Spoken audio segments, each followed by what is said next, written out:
Assalamualaikum warahmatullahi wabarakatuh. Om Swastiastu, Shalom, Namo Buddhaya, salam kebajikan, salam harmoni, salam sejahtera untuk kita semua. Perkenalkan, kami dari kelompok 3 akan memaparkan materi mengenai hukum administrasi negara. Tetapi sebelum kami memaparkan materi, ada baiknya kami memperkenalkan anggota dari kelompok kami dan materi apa yang akan dipaparkan. Oke, yang pertama yaitu oleh saya sendiri, Andi Heri Reski, NIM 2014-101069, akan memaparkan materi mengenai sumber hukum administrasi negara. Yang kedua yaitu Ikadek Yudi Aryawan, NIM 2014-101083, akan memaparkan materi mengenai lapangan hukum administrasi negara. Kemudian yang ketiga, Angelika Tresia Manik, NIM 2014-101088, akan memaparkan materi mengenai instrumen hukum administrasi negara. Kemudian untuk materi relevansi asas-asas umum yang baik dengan hukum administrasi negara akan dipaparkan oleh Nyumantri Antika Dewi, NIM 2014-101096, dan untuk materi contoh penerapan hukum administrasi negara akan dipaparkan oleh Nikadek Anita Pramudita, NIM 2014-101092. Kemudian kedudukan hukum administrasi negara dalam sistem hukum nasional akan dipaparkan oleh Ikadek Darmana Adiputra, NIM 2014-101070.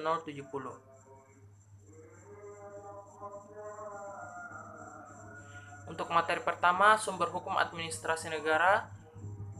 Perkenalkan, nama saya Andi Heri Reski. Di sini saya akan menjelaskan mengenai sumber hukum administrasi negara.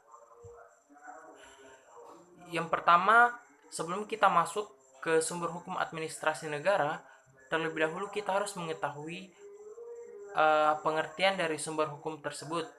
Jadi secara sederhana, sumber hukum merupakan segala sesuatu yang dapat menimbulkan aturan atau tempat kita dapat menemukan aturan tersebut. Jadi sumber hukum ini mengapa kita harus pelajari dalam ilmu hukum, karena sumber hukum ini merupakan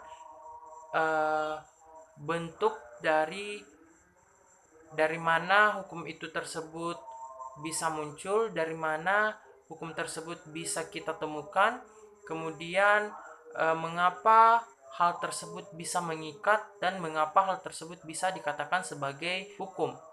Jadi secara sederhana, sumber hukum itu merupakan segala sesuatu yang dapat menimbulkan suatu aturan, seperti itu. Kemudian sumber hukum itu terbagi atas dua, ada yang dinamakan dengan sumber hukum formil dan ada yang dinamakan dengan sumber hukum material.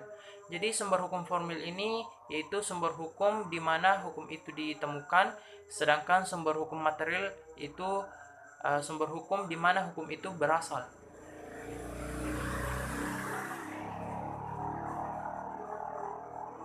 Kemudian di sini saya akan menjelaskan secara spesifik mengenai ruang lingkup sumber hukum formil. Jadi sumber hukum formil hukum administrasi negara itu terbagi atas 5.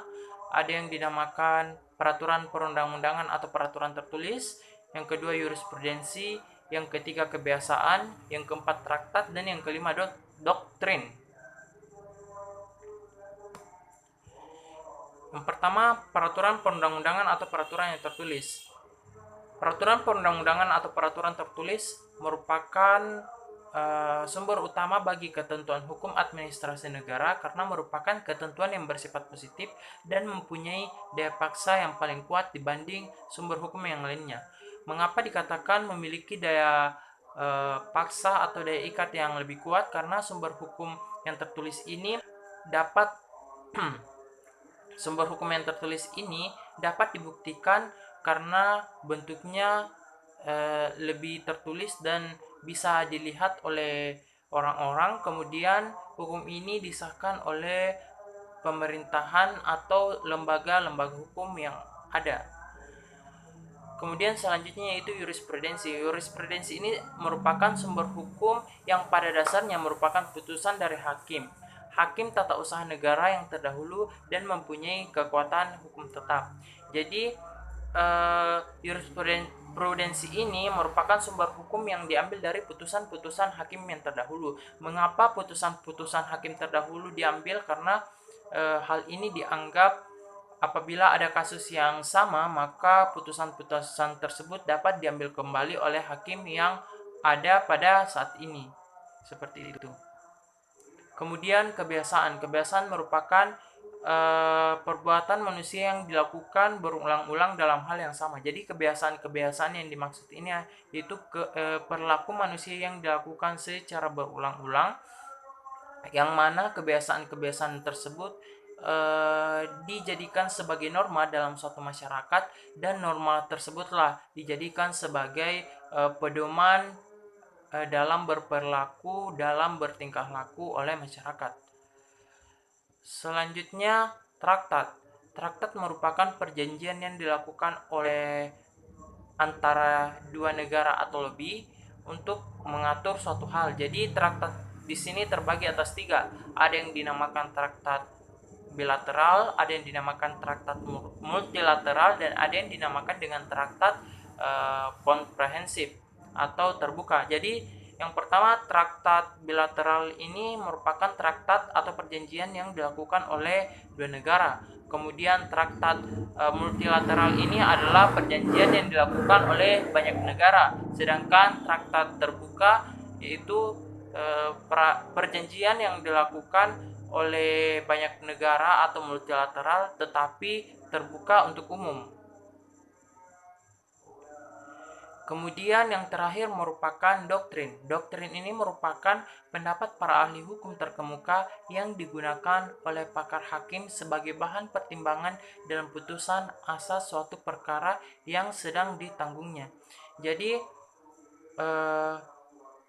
doktrin ini merupakan sumber hukum yang diambil dari para pakar ahli hukum yang ditetapkan oleh hakim sebagai pedoman dari hukum tersebut. Demikianlah materi yang sempat saya bawakan. Mohon maaf apabila ada kesalahan. Saya serahkan kepada pemateri selanjutnya.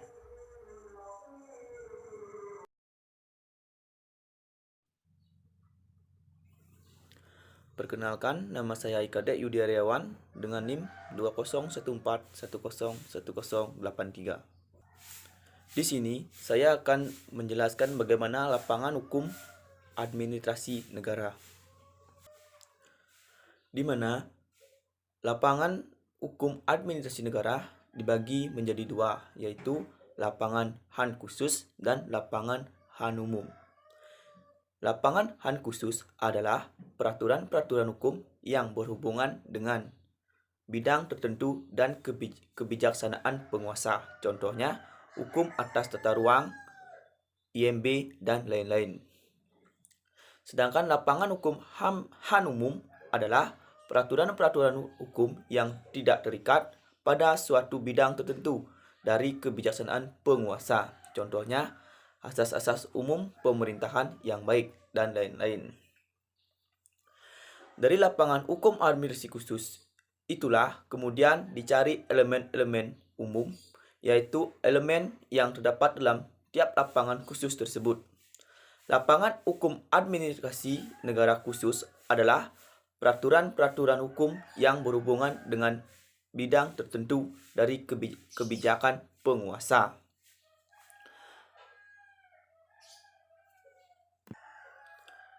Nah, dari elemen-elemen itulah kemudian terbentuk hukum administrasi umum.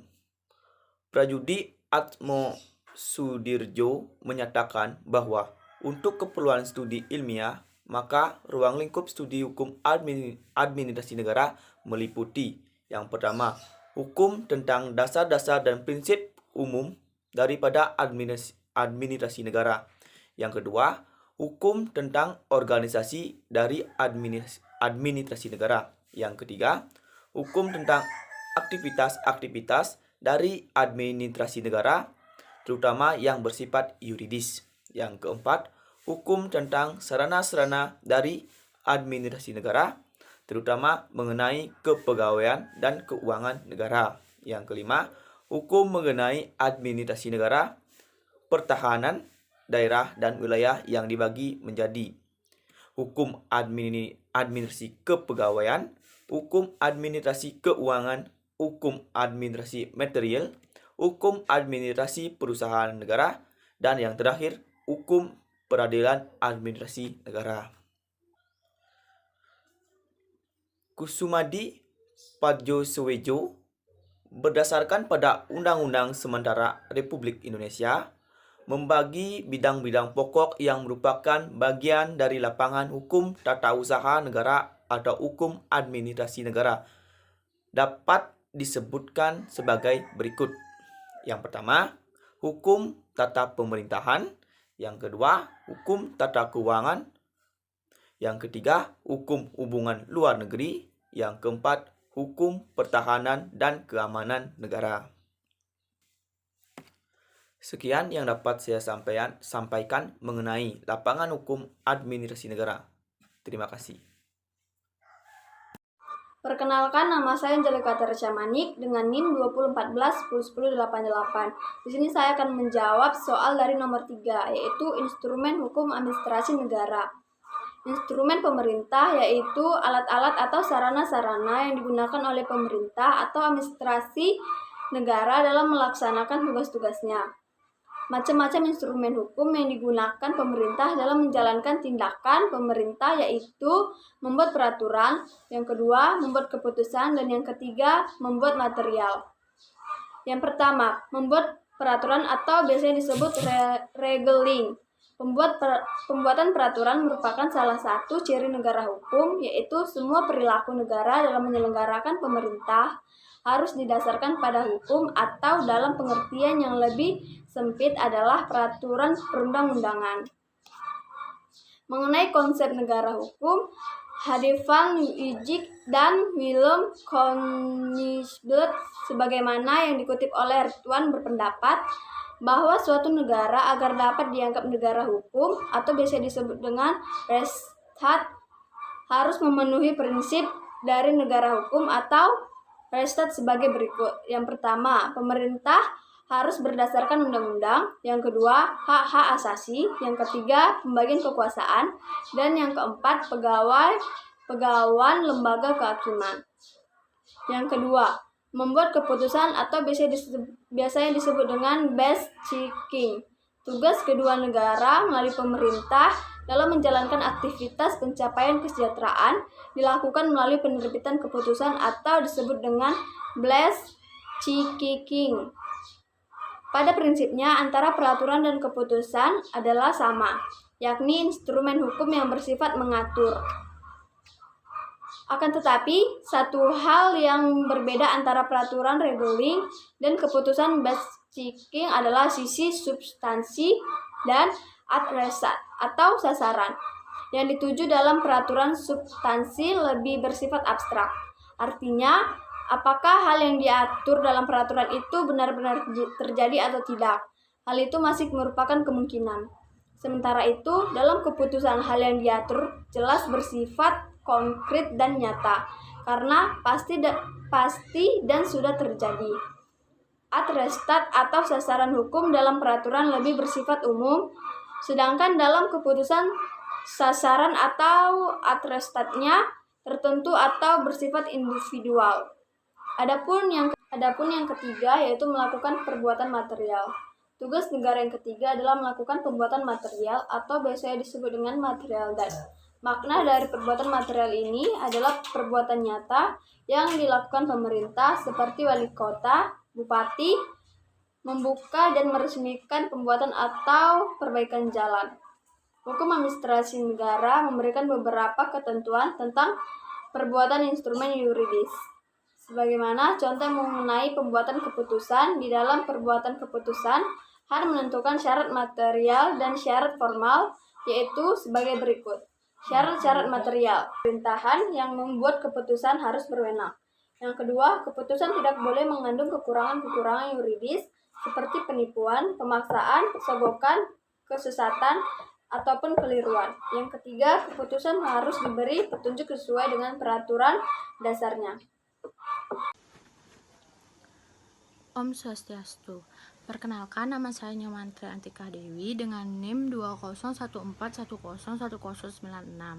Di sini saya dari kelompok 4 yang akan membahas soal mengenai relevansi asas-asas umum dalam pemerintahan yang baik dengan HAN. Beberapa peraturan perundang-undangan berikut menguraikan AAUPB sebagai dasar dalam mengeluarkan keputusan. Di antara peraturan tersebut adalah sebagaimana tertera dalam peraturan perundang-undangan sebagai berikut. Yang pertama, dalam Undang-Undang Nomor 9 Tahun 2004 JO, Undang-Undang Nomor 51 Tahun 2009 tentang PTUN, pasal 53 ayat 2 huruf B menyatakan bahwa alasan-alasan yang dapat digunakan dalam gugatan adalah yang pertama, keputusan tata usaha negara yang digugat itu bertentangan dengan peraturan perundang-undangan yang berlaku. Yang kedua, keputusan tata usaha negara yang digugat itu bertentangan dengan asas-asas umum pemerintahan yang baik. Asas-asas umum pemerintahan yang baik tersebut adalah asas kepastian hukum, asas tertib penyelenggaraan negara, asas keterbukaan, asas proporsionalitas, asas profesionalitas, dan asas akuntabilitas. Yang kedua, dalam Undang-Undang Nomor 30 Tahun 2014 pada pasal 10 Undang-Undang Nomor 314 tentang administrasi, pemerintahan menguraikan ruang lingkup AUPB yang berlaku dalam administrasi pemerintahan. Asas umum pemerintahan yang baik yang dimaksud meliputi asas yang pertama, kepastian hukum. Asas kepastian hukum merupakan asas dalam negara hukum yang mengutamakan landasan ketentuan peraturan perundang-undangan, kepatutan, keajegan, dan keadilan dalam setiap kebijakan penyelenggaraan pemerintahan. Yang kedua, kemanfaatan. Asas kemanfaatan maksudnya manfaat yang harus diperhatikan secara seimbang, antara lain kepentingan individu yang satu dengan kepentingan individu yang lain. Yang kedua, kepentingan individu dengan masyarakat, kepentingan warga masyarakat dan masyarakat asing, kepentingan kelompok masyarakat yang satu dan kepentingan kelompok masyarakat yang lain, kepentingan pemerintah dan warga masyarakat, kepentingan generasi yang sekarang dan kepentingan generasi mendatang, kepentingan manusia dan ekosistemnya, serta kepentingan pria dan wanita. Yang ketiga, ketidakberpihakan. Asas ketidakberpihakan adalah asas yang mewajibkan badan dan atau pejabat pemerintahan dalam menetapkan dan atau melakukan keputusan serta tindakan dengan mempertimbangkan kepentingan para pihak secara keseluruhan dan tidak diskriminatif. Yang keempat, kecermatan. Asas kecermatan dimaksudkan sebagai asas yang mengandung arti bahwa suatu keputusan dan atau tindakan harus didasarkan pada informasi dan dokumen yang lengkap untuk mendukung legalitas penetapan dan atau pelaksanaan keputusan dan atau tindakan, sehingga keputusan dan atau tindakan yang bersangkutan dipersiapkan dengan cermat sebelum keputusan dan atau tindakan tersebut ditetapkan dan atau dilakukan. Yang kelima, tidak menyalahgunakan kewenangan. Asas tidak menyalahgunakan kewenangan adalah asas yang mewajibkan setiap badan dan atau pejabat pemerintahan tidak menggunakan kewenangannya untuk kepentingan pribadi dan atau kepentingan yang lain dan tidak sesuai dengan tujuan pemberian kewenangan tersebut.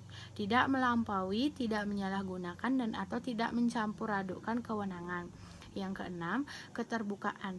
Asas keterbukaan adalah asas yang melayani masyarakat untuk mendapatkan akses dan memperoleh informasi yang benar, jujur, dan tidak diskriminatif dalam penyelenggaraan pemerintahan dengan tetap memperhatikan perlindungan atas hak asasi pribadi, golongan, dan rahasia negara. Yang ketujuh, kepentingan umum. Asas kepentingan umum adalah asas yang mendahulukan kesejahteraan dan kemanfaatan umum dengan cara yang aspiratif, akomodatif, selektif, dan tidak diskriminatif.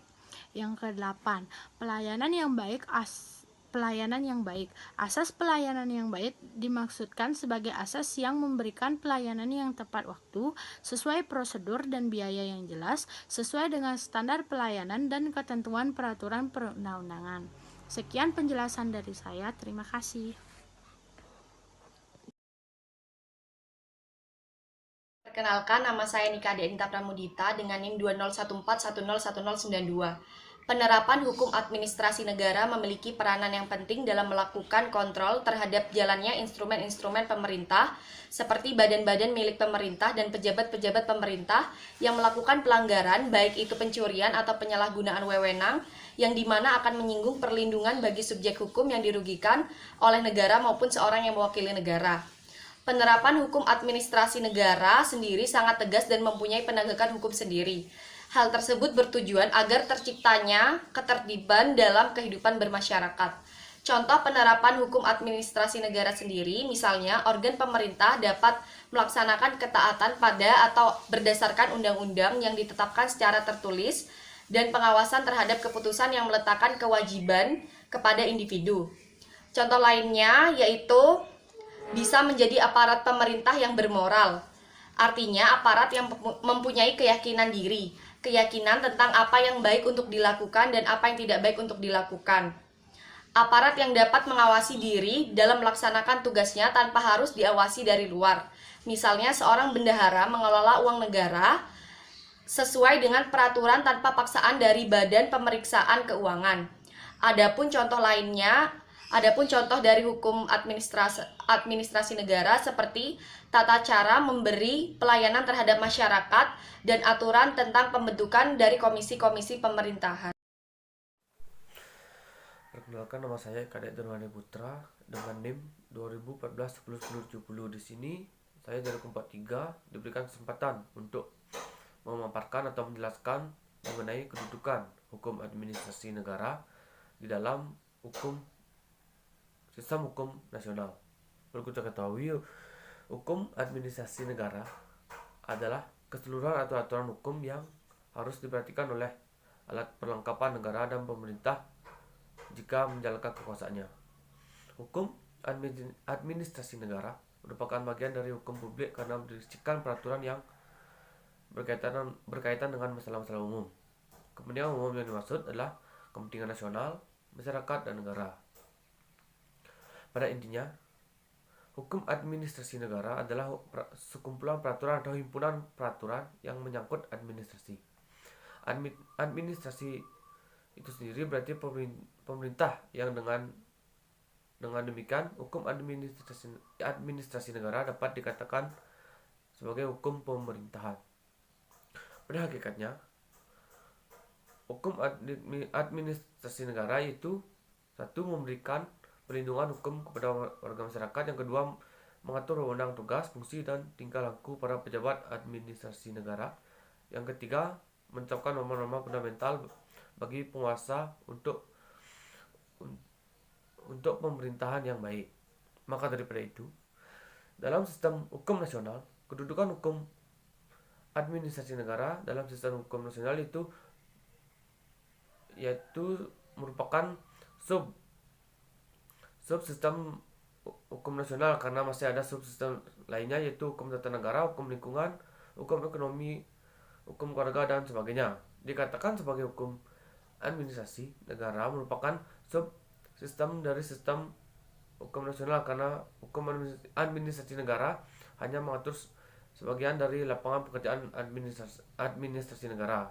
Han sebagai subsistem dari sistem hukum nasional harus berdasarkan pada Pancasila dan Undang-Undang 1945 yang dimana hukum administrasi negara bertujuan untuk menjamin adanya administrasi negara yang bernopaid, yang dimana artinya tertib, sopan, berlaku adil, objektif, jujur, efisien, dan sportif.